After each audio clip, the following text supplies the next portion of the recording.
Hi all. सो आज का topic है relational algebra. So relational algebra in DBMS is a theoretical language that provides a set of operations for manipulating and retrieving data stored in relational databases. So जो relational databases है उसमें tabular form में data stored होता है in terms of rows and columns. So table को हम relational database management system के point of view से रिलेशन कहते हैं। फिर कॉलम्स को हम एट्रीब्यूट्स कहते हैं और जो रोज होते हैं उसको हम टपल्स कहते हैं। ये हमने पहले भी डिस्कस किया है। तो वो डीबीएमएस में से डेटा को मैनिपुलेट या रिट्रीव करना है बेस्ड ऑन एनी कंडीशन और एज पर अवर रिक्वायरमेंट। तो उससे रिलेटेड जो सेट ऑफ ऑपरेशंस होते हैं वो रिलेशनल अलजेब्रा होता है। वो कंसेप्ट उस कंसेप्ट में प्रोवाइडेड होते हैं सारे operations. Now it forms the foundation of SQL and defines how to query data from tables, that is relations, using mathematical operations. तो जितने जो स्ट्रक्चर्ड क्वेरी लैंग्वेज होती है जो हम आगे पढ़ेंगे डिटेल में, जिसमें DDL होती है डेटा डेफिनेशन लैंग्वेज, DML होता है डेटा मैनिपुलेशन लैंग्वेज, और अलग और भी टाइप्स होते हैं। तो उसका जो फाउंडेशन है वो रिलेशनल अलजेब्रा पर बना हुआ है।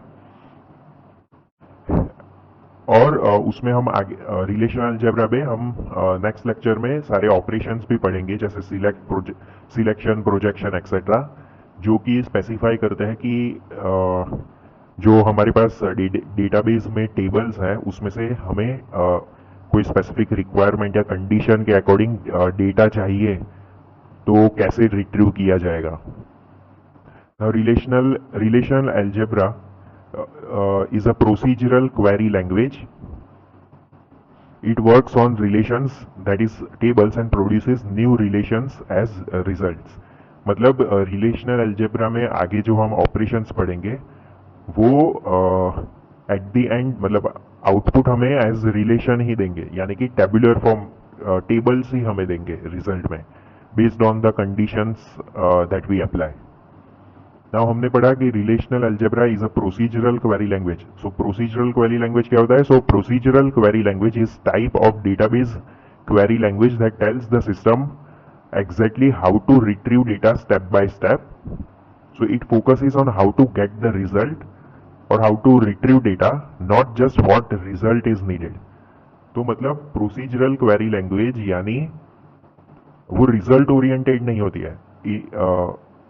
मतलब क्या रिजल्ट चाहिए वो उस पर फोकस नहीं करता है, बट वो रिजल्ट स्टेप बाय स्टेप हम कैसे रिट्रीव कर पाएंगे, यानी कि वो जो रिक्वायरमेंट या कंडीशन के अकॉर्डिंग हमें डेटाबेस में से जो भी डेटा चाहिए वो हम स्टेप बाय स्टेप मैनर में कैसे रिट्रीव कर सकते हैं।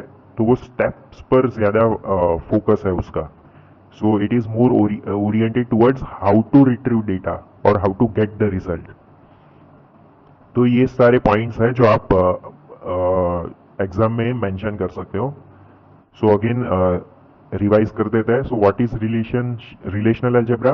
So it is a theoretical language which provides a set of operations for manipulating and retrieving data stored in relational databases. फिर वो फाउंडेशन फॉर्म करता है स्ट्रक्चर्ड क्वेरी लैंग्वेज का, और उसमें सारे मैथमेटिकल ऑपरेशंस है जो कि हम आगे लेक्चर्स में पढ़ेंगे, जो स्पेसिफाई करता है कि कैसे डेटा को रिट्रीव करना है फ्रॉम टेबल्स। फिर ये बात आपको ध्यान रखनी है that it is a procedural query language. तो वो एक प्रोसीजरल क्वेरी लैंग्वेज होता है। प्रोसीजरल क्वेरी लैंग्वेज मतलब रिजल्ट ओरिएंटेड नहीं होता है। जो रिलेशनल अलजेब्रा रिजल्ट क्या रिजल्ट चाहिए उस पर ज्यादा फोकस नहीं करता है, बल्कि उन स्टेप्स पर फोकस करता है जिससे कि हमें वो पर्टिकुलर रिजल्ट मिले, यानी कि हम उन स्टेप्स को फॉलो करके डेटा को रिट्रीव कर सके डेटाबेस में से। तो यही चीज आगे एक्सप्लेन की है। So focus is on how to get result, not just what result is needed.